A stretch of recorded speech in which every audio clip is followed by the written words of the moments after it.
Hi అండి. Last వీడియోలో చూపించినట్లుగా Ganapati నవరాత్రిలో last రోజు ప్రసాదాలు ప్రిపేర్ చేసాం కదా అమ్మతో కలిసి. అమ్మ చేసిన ఈ సేమియా కేసరి అందరికీ చాలా బాగా నచ్చేసింది. మనం భోజనాలకు అది వెళ్ళినప్పుడు వేస్తారు కదా బంతిలో, అలాగా సేమియా కేసరి చాలా పొడి పొడిగా చాలా టేస్టీగా వచ్చిందనమాట.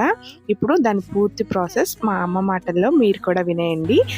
ఇలా చూడు, గలాసున్నర సేమియాకి 2 గలాసులు పంచదార, 4 గలాసులు నీళ్లు, జీడిపప్పు, బాదం పప్పు, నెయ్యి 100 గ్రాములు పడద్దు. అసలు నెయ్యిలో వేగితే బాగుంటాయా? నెయ్యిలో వేపాలి. సేమియాలు జీడిపప్పు ఇవన్నీ నెయ్యిలో వేపి ఉన్న నెయ్యి పైన వేసేయాలి.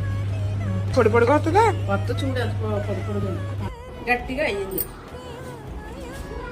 అలా అంటే పైన నెయ్యి కానీ పొడి పొడిగా అంటది. ఇంకా ప్రాసెస్ అర్థం కాకపోతే కమెంట్ చేయండి. అలాగే వీడియో కనుక నచ్చినట్లయితే ప్లీజ్ లైక్ చేసి ఛానల్ని సబ్స్క్రైబ్ చేసుకోండి.